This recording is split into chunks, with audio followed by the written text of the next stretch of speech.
இன்றைய முக்கிய செய்திகள். பணம் இருந்தால் தேர்வு முடிவுகளை வாங்க முடியும். நீட் விவகாரத்தில் மத்திய அரசு மீது ராகுல் காந்தி சரமாரி குற்றச்சாட்டு. கன்வார் யாத்திரை விவகாரத்தில் உத்தரப்பிரதேச அரசின் உத்தரவுக்கு தடை. இஸ்லாமிய வியாபாரிகள் தொடர்ந்த வழக்கில் உச்சநீதிமன்றம் அதிரடி. தமிழகத்தில் ஆன்லைனில் கட்டிட அனுமதி பெறும் திட்டம் தொடக்கம். உடனடியாக அனுமதி வழங்கப்படும் என ஸ்டாலின் உறுதி. கர்நாடக அணைகளிலிருந்து 67,000 கன அடி தண்ணீர் திறப்பு. மேட்டூர் அணையின் நீர்மட்டம் 77 அடியாக அதிகரிப்பு.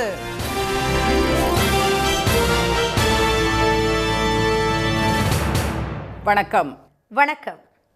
பணம் இருந்தால் தேர்வு முடிவுகளை வாங்க முடியும் என்பதால் இந்திய தேர்வு முறையே ஒரு மோசடி என்று எதிர்க்கட்சித் தலைவர் திரு ராகுல் காந்தி குற்றம் சாட்டியுள்ளார். நாடாளுமன்ற பட்ஜெட் கூட்டத்தொடர் இன்று கூடியது. மக்களவையில் கேள்வி நேரத்தின் போது நீட் தேர்வு முறைகேடு தொடர்பாக தாம் அளித்திருந்த ஒத்திவைப்பு தீர்மானம் குறித்து விவாதிக்க வேண்டும் என காங்கிரஸ் எம்பி திரு மாணிக்கம் தாக்கூர் வலியுறுத்தினார். கடந்த 7 ஆண்டுகளில் 70 முறை நீட் தேர்வு வினாத்தாள் கசிவு நடந்துள்ளதாக அவர் தெரிவித்தார். நீட் முறைகேடுகளுக்கு பொறுப்பேற்று கல்வி அமைச்சர் திரு தர்மேந்திர பிரதான் பதவி விலகுவாரா என்று திரு மாணிக்கம் தாக்கூர் கேள்வி எழுப்பினார். இதைத் தொடர்ந்து பேசிய திமுக எம்பி திரு கலாநிதி வீராசாமி, நீட் தேர்வால் அனைத்து மாநிலங்களைச் சேர்ந்த மாணவர்களும் பாதிக்கப்பட்டுள்ளதாகவும் இந்த தேர்வை ரத்து செய்ய வேண்டும் என்று தொடக்கத்திலிருந்தே திமுக வலியுறுத்தி வருவதாகவும் கூறினார். ஆனால் 4700 மையங்களில் தேர்வு நடைபெற்ற நிலையில் பீகார் மாநிலம் பாட்னா மற்றும் அதனை சுற்றியுள்ள பகுதிகளில் மட்டுமே முறைகேடு நடந்துள்ளதாகவும் இது தொடர்பாக சிபிஐ விசாரணை நடத்தி வருவதாகவும் அமைச்சர் திரு தர்மேந்திர பிரதான் விளக்கம் அளித்தார். அடுத்து பேசிய சமாஜ்வாதி கட்சியின் தலைவர் திரு அகிலேஷ் யாதவ், வினாத்தாள் கசிவில் இந்த அரசு சாதனைகளை நிகழ்த்தி வருவதாக விமர்சித்தார். மாணவர்கள் போராட்டம் நடத்தி வரும் நிலையில் பிரச்சனையை திசை திருப்புவதிலேயே அமைச்சர் குறியாக இருப்பதாக குற்றம் சாட்டிய அவர், திரு தர்மேந்திர பிரதான் அமைச்சராக இருக்கும் வரை மாணவர்களுக்கு நியாயம் கிடைக்காது என்று கூறினார். நீட் மட்டுமல்லாது மற்ற தேர்வுகளிலும் முறைகேடு நடந்திருப்பதன் மூலம் இந்தியாவின் தேர்வு முறைகளில் பெரிய பிரச்சனை உள்ளது வெட்ட வெளிச்சமாகியுள்ளதாக எதிர்க்கட்சித் தலைவர் திரு ராகுல் காந்தி கூறினார். கல்வி அமைச்சர் தன்னை தவிர மற்ற அனைவரையும் குற்றம் சாட்டுவதாக தெரிவித்த திரு ராகுல் காந்தி, இங்கு என்ன நடக்கிறது என்பதன் அடிப்படை கூட அவருக்கு புரியவில்லை என்று விமர்சித்தார். The issue is that there are millions of students in this country who are extremely concerned at what is going on and who are convinced that the Indian examination system is a fraud. That is what is at stake here. Millions of people believe if you are rich and if you have money, you can buy the Indian examination system, and this is the same feeling that the people in the opposition have. நாட்டின் தேர்வு முறையே மோசடி என்ற திரு ராகுல் காந்தியின் பேச்சுக்கு திரு தர்மேந்திர பிரதான் எதிர்ப்பு தெரிவித்தார். இதைத் தொடர்ந்து பேச முயன்ற திரு ராகுல் காந்திக்கு அவைத் தலைவர் திரு ஓம் பிர்லா அனுமதி அளிக்காததால் எதிர்க்கட்சி எம்பிக்கள் வெளிநடப்பு செய்தனர். இதற்கிடையே இளநிலை நீட் தேர்வில் வினாத்தாள் கசிவு, கருணை மதிப்பெண் மோசடி, ஆள் மாறாட்டம் உள்ளிட்ட முறைகேடுகள் நடந்துள்ளதாக கூறி பாதிக்கப்பட்ட மாணவர்கள் 40க்கும் அதிகமானோர் தொடர்ந்த வழக்கு உச்சநீதிமன்ற தலைமை நீதிபதி திரு DY சந்திரசூட் அமர்வில் இன்று மீண்டும் விசாரணைக்கு வந்தது. அப்போது 4ஆம் தேதியே விடைகளை மனப்பாடம் செய்ய தொடங்கியதாக மாணவர்கள் வாக்குமூலம் அளித்துள்ளதால் அதற்கு முன்பாகவே வினாத்தாள்கள் வெளியானது உறுதி செய்யப்பட்டுள்ளதாக தலைமை நீதிபதி கூறினார். உத்தரப்பிரதேசத்தில் கன்வார் எனப்படும் காவடி யாத்திரை செல்லும் வழியில் உள்ள கடைகளில் அதன் உரிமையாளர்களின் பெயர் எழுதப்பட வேண்டும் என்ற உத்தரவுக்கு உச்சநீதிமன்றம் தடை விதித்துள்ளது. அந்த மாநிலத்தில் ஆண்டுதோறும் சிவபக்தர்கள் கங்கையில் புனித நீர் எடுத்து காவடி யாத்திரையாக சென்று சிவாலயங்களில் வழிபடுவது வழக்கம். இந்த வழித்தடத்தில் உணவகம், டீ கடை உள்ளிட்ட கடைகளை நடத்துவோர் பெயர் பலகையில் கடை உரிமையாளரின் பெயர், முகவரி, செல்போன் எண்ணை எழுத வேண்டும் என்று முசாஃபர் நகர் மாவட்ட காவல்துறை உத்தரவிட்டது. இதற்கு இஸ்லாமிய வியாபாரிகள் எதிர்ப்பு தெரிவித்த நிலையில் இந்த விவரங்கள் கட்டாயம் இடம்பெற வேண்டும் என்று உத்தரப்பிரதேச அரசு உத்தரவு பிறப்பித்தது. இதேபோல் இந்துக்களின் புனித தலங்களில் ஒன்றாக கருதப்படும் ஹரித்வாரில் இத்தகைய உத்தரவை உத்தராகண்ட் மாநில அரசும் பிறப்பித்திருந்தது.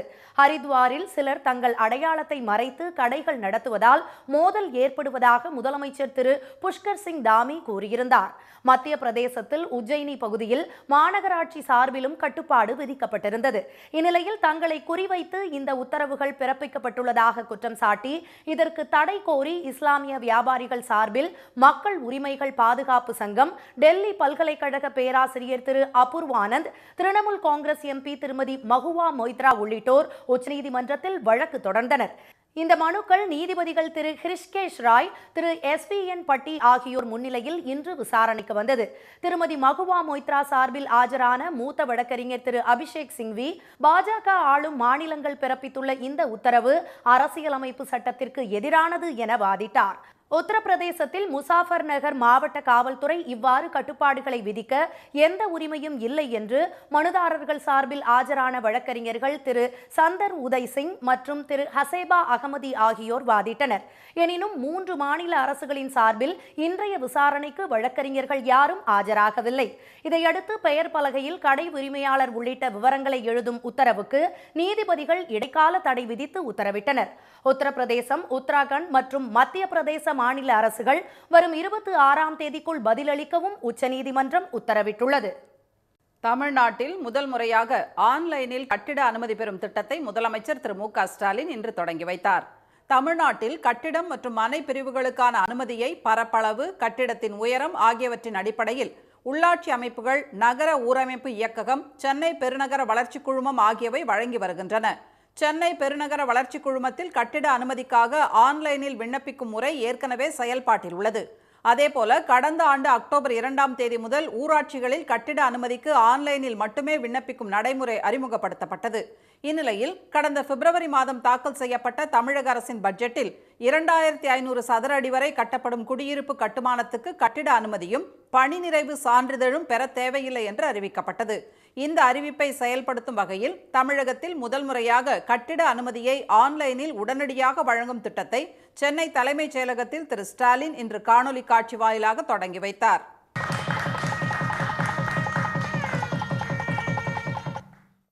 இத்திட்டத்தின்படி www.onlineppa.tn.gov.in என்ற இணையதளத்தில் ஆன்லைனில் விண்ணப்பிக்க வேண்டும். ஆன்லைன் மூலம் விண்ணப்பதாரர் அளிக்கும் விவரத்தின் அடிப்படையில் உடனடியாக அனுமதி வழங்கப்படும். சம்பந்தப்பட்ட எந்த அலுவலகத்துக்கும் விண்ணப்பதாரர்கள் செல்ல வேண்டியது இல்லை என்றும், கட்டிட பணிகள் முடிந்ததும் முடிவு சான்று பெறுவதிலிருந்தும் விலக்களிக்கப்படுவதாகவும் தெரிவிக்கப்பட்டுள்ளது. பரிசீலனை கட்டணம், கட்டமைப்பு, வசதி கட்டணங்களிலிருந்து 100% விலக்களிக்கப்படுகிறது. 2500 சதுர அடி வரையிலான மனையில் 3500 சதுர அடியில் கட்டப்படும் வீடுகளுக்கு இத்திட்டம் பொருந்தும் என்றும் அறிவிக்கப்பட்டுள்ளது.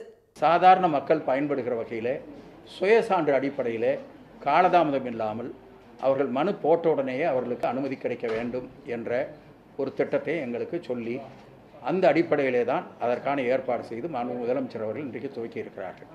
இதனைத் தொடர்ந்து வீட்டு வசதி மற்றும் நகர்ப்புற வளர்ச்சித்துறையின் கீழ் செயல்படும் தமிழ்நாடு நகர்ப்புற வாழ்விட மேம்பாட்டு வாரியத்தின் சார்பில் 541 கோடி ரூபாய் மதிப்பீட்டில் கட்டப்பட்டுள்ள 4184 புதிய அடுக்குமாடி குடியிருப்புகளை காணொலி வாயிலாக திரு ஸ்டாலின் திறந்து வைத்தார். மேலும் தமிழ்நாடு வீட்டு வசதி வாரியம் சார்பில் 382 கோடி ரூபாயில் கட்டப்பட்டுள்ள 1459 தமிழ்நாடு அரசு ஊழியர்கள் வாடகை குடியிருப்புகள் மற்றும் வணிக வளாகங்களையும் அவர் திறந்து வைத்தார். கர்நாடக அணைகளிலிருந்து வினாடிக்கு 67,000 கன அடி தண்ணீர் காவிரியில் திறந்துவிடப்படுவதால் மேட்டூர் அணையின் நீர்மட்டம் 77 அடியாக அதிகரித்துள்ளது. கடந்த சில நாட்களாக மாநிலம் முழுவதும் தென்மேற்கு பருவமழை தீவிரமடைந்து வருகிறது. கன்னியாகுமரி மற்றும் அதன் சுற்றுப்பகுதிகளில் இன்று காலையில் மழை பெய்தது. கடலும் கடும் சீற்றத்துடன் காட்சியளித்ததால் சன்ரைஸ் பாயிண்ட், திருவேணி சங்கமம், படித்துறை உள்ளிட்ட பகுதிகளில் சுற்றுலா பயணிகள் குளிக்க தடை விதிக்கப்பட்டுள்ளது. தொடர்ந்து பெய்யும் சாரல் மழையால் பால் வெட்டும் பணி பாதிக்கப்பட்டுள்ளது. நீலகிரி மாவட்டத்தில் மழை குறைந்தாலும் சூறைக்காற்று வீசி வருவதால் உதகை மைசூர் சாலை, தலைக்குந்தா சாலை உள்ளிட்ட இடங்களில் மரங்கள் விழுந்து போக்குவரத்து முடங்கியது. மின்கம்பங்கள் மீது மரங்கள் சாய்ந்ததால் மின் சேவை பாதிக்கப்பட்டுள்ளது. சரக்கு லாரிகள், பேருந்து மற்றும் கார்கள் மீது மரங்கள் விழுந்தன. நல்ல மழை இருந்தது. அந்த 3 வருஷம் கொஞ்சம் மழை கம்மியாக இருந்தது. இந்த வருஷம் பார்த்தீங்கன்னா அளவுக்கு அதிகமாக மழை இருக்குங்க.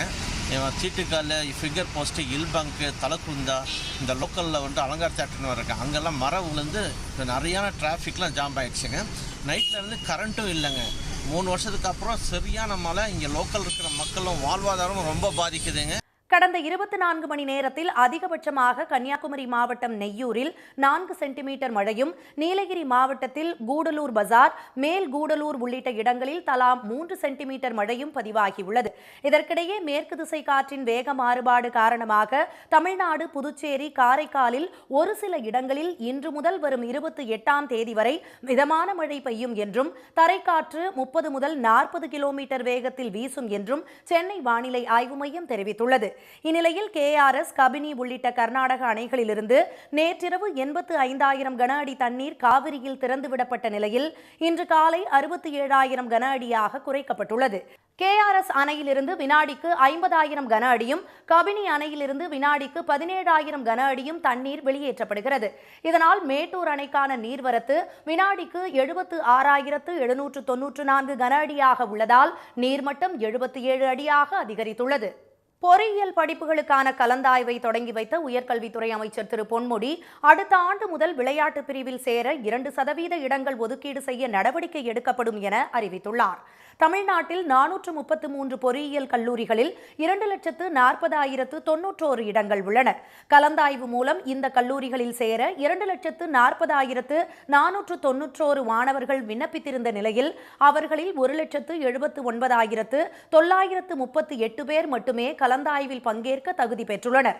அவர்களுக்கான தரவரிசை பட்டியல் கடந்த 10ஆம் தேதி வெளியிடப்பட்டது. அரசு பள்ளிகளில் படித்த மாற்றுத்திறனாளிகள், முன்னாள் ராணுவ வீரர்களின் குழந்தைகள், விளையாட்டு பிரிவு மாணவர்கள் ஆகியோருக்கான சிறப்பு பிரிவு கலந்தாய்வு இன்றும் நாளையும் நடைபெறும் என அறிவிக்கப்பட்டிருந்தது. அதன்படி மாணவர் சேர்க்கைக்கான கலந்தாய்வை உயர்கல்வித்துறை அமைச்சர் திரு பொன்முடி இன்று தொடங்கி வைத்தார். 7.5% இடஒதுக்கீட்டில் சிறப்பு பிரிவினர்களுக்காக நான் முதலிலே சொன்னதைப் போல மாற்றுத்திறனாளிகளுக்காக 111 பேருக்கு இதிலே சேர்வதற்கான இடங்கள் இருக்கின்றன. ஆனால் அதற்கான விண்ணப்பங்கள் 664 விண்ணப்பங்கள் வந்திருக்கின்றன. இந்த 111 பேர் போக மீதமுள்ள மாணவர்கள் பொது பிரிவிலேயும் கலந்து கொள்ளலாம். அதற்கு அடுத்து இருக்கிற MBC, BC, SC போன்ற பிரிவுகளிலேயும் அவர்கள் கலந்து கொள்வதற்கு வாய்ப்பு. விளையாட்டு வீரர்களுக்கான ஒதுக்கீட்டு இடங்களில் சேர விண்ணப்பங்கள் அதிகரித்து வருவதால் அடுத்த ஆண்டிலிருந்து 2% கூடுதல் இடஒதுக்கீடு வழங்க ஏற்பாடு செய்யப்படும் என திரு பொன்முடி கூறினார். பொறியியல் படிப்புகளுக்கான ஆன்லைன் கலந்தாய்வில் பங்கேற்கும் மாணவர்கள் காலை 10 மணி முதல் மாலை 7 மணி வரை விருப்ப கல்லூரிகளை பதிவு செய்ய வேண்டும் என்றும், மாணவர்களுக்கான விருப்ப பட்டியலின் அடிப்படையில் இரவு 9 மணிக்கு தற்காலிகமாக இடங்கள் ஒதுக்கீடு செய்யப்படும் என்றும் தெரிவிக்கப்பட்டுள்ளது. அந்த தற்காலிக இடங்களை நாளை மாலை 5 மணிக்குள் மாணவர்கள் உறுதி செய்ததை தொடர்ந்து அன்று இரவு 9 மணிக்கே மாணவர் சேர்க்கைக்கான இறுதி ஆணை வெளியிடப்படும் என்றும் கூறப்பட்டுள்ளது. பொதுப்பிரிவு கலந்தாய்வு வரும் 29ஆம் தேதி முதல் செப்டம்பர் 3ஆம் தேதி வரை நடைபெற உள்ளது. இனி வருவது செய்தி துளிகள். கேரளாவில் நிபா வைரஸ் பரவி வரும் நிலையில் எல்லையை ஒட்டிய பகுதிகளில் தமிழ்நாடு அரசு முன்னெச்சரிக்கை நடவடிக்கைகளை எடுத்து வருகிறது. வாளையாறு, வேலந்தாவளம், மாங்கரை உள்ளிட்ட 11 சோதனைச் சாவடிகளில் மாவட்ட சுகாதாரத்துறை அதிகாரிகள், செவிலியர்கள், மருத்துவர்கள் அடங்கிய குழு கண்காணிப்பு பணியில் ஈடுபட்டுள்ளனர்.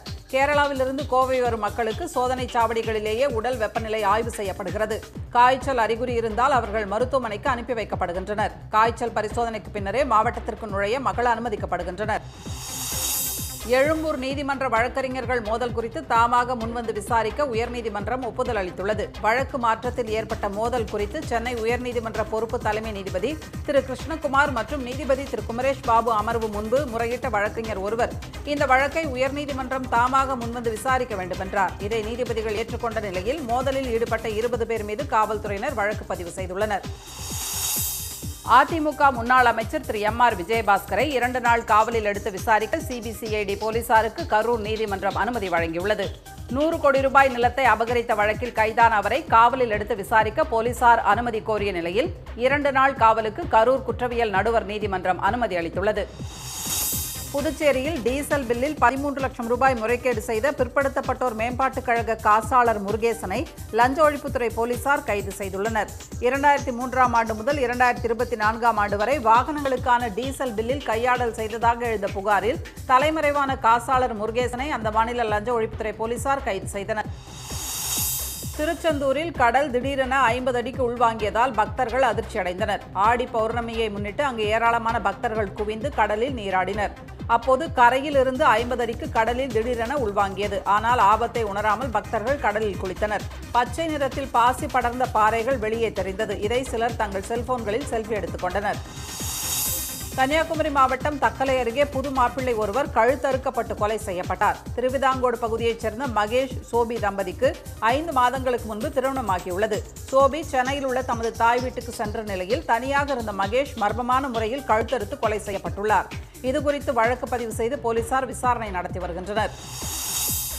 கோவை மருதமலை குடியிருப்பு பகுதிக்குள் யானைகள் புகுந்ததால் அப்பகுதி மக்கள் பீதி அடைந்தனர். மருதமலை வனப்பகுதியிலிருந்து நேற்றிரவு வெளியேறி யானைகள் ஐஓபி காலனி, இந்திரா நகர் குடியிருப்புகளுக்குள் நுழைந்தது. பொது குடிநீர் சின்டெக்ஸ் டேங்கில் தண்ணீர் குடித்த அந்த யானைகள் அங்கேயே முகாமிட்டிருந்ததால் தகவல் அறிந்து வந்த வனத்துறையினர் பட்டாசு வெடித்து வனப்பகுதிக்குள் விரட்டினர். கும்பகோணத்தில் உலக மாங்கனி தினத்தை முன்னிட்டு மாம்பழ தினம் விமர்சையாக கொண்டாடப்பட்டது. ஒவ்வொரு ஆண்டும் ஜூலை 22ஆம் தேதி உலக மாங்கனி தினமாக கொண்டாடப்பட்டு வருகிறது. இதை முன்னிட்டு கும்பகோணத்தில் தனியார் பள்ளி ஒன்றில் ஒட்டு, நீலம், ருமேனியா உள்ளிட்ட பல்வேறு வகை மாம்பழங்களை கொண்டு பள்ளி வாயில்கள் அலங்கரிக்கப்பட்டிருந்தன. மேலும் மஞ்சள் நிற ஆடைகள் அணிந்தும் மாம்பழம் உருவம் குறித்த படங்களுடன் குழந்தைகள் ஆடி பாடி மாங்கனி தினத்தை உற்சாகமாக கொண்டாடினர். இன்றைய வர்த்தக முடிவில் மும்பை பங்குச்சந்தை குறியீட்டு எண் சென்செக்ஸ் 102 புள்ளிகள் குறைந்து 80,502 புள்ளிகளாக இருந்தது. தேசிய பங்குச்சந்தை குறியீட்டு எண் நிஃப்டி 22 புள்ளிகள் குறைந்து 24,509 புள்ளிகளாக நிறைவடைந்தது. சென்னையில் இன்று ஆபரண தங்கத்தின் விலை சவரனுக்கு 80 ரூபாய் குறைந்து ஒரு சவரன் 54,600 ரூபாயாகவும், ஒரு கிராம் 6,825 ரூபாயாகவும் உள்ளது. வெள்ளி விலையில் எந்த மாற்றமுமின்றி ஒரு கிராம் 96 ரூபாயாக உள்ளது. மீண்டும் இன்றைய முக்கிய செய்திகள். பணம் இருந்தால் தேர்வு முடிவுகளை வாங்க முடியும் என்பதால் இந்திய தேர்வு முறையே ஒரு மோசடி என்று எதிர்க்கட்சித் தலைவர் ராகுல் காந்தி குற்றம் சாட்டியுள்ளார். உத்தரப்பிரதேசத்தில் கன்வார் எனப்படும் காவடி யாத்திரை செல்லும் வழியில் உள்ள கடைகளில் அதன் உரிமையாளர்களின் பெயர் எழுதப்பட வேண்டும் என்ற உத்தரவுக்கு உச்சநீதிமன்றம் தடை விதித்துள்ளது. தமிழ்நாட்டில் முதல் முறையாக ஆன்லைனில் கட்டிட அனுமதி பெறும் திட்டத்தை முதலமைச்சர் ஸ்டாலின் இன்று தொடங்கி வைத்தார். இத்துடன் இந்த செய்திகள் நிறைவடைகின்றன. மீண்டும் சன் டிவியில் செய்திகள் காலை 7:30 மணிக்கு. செய்திகளை உடனுக்குடன் தெரிந்து கொள்ள சன் நியூஸ் தொலைக்காட்சியை பாருங்கள். வணக்கம்.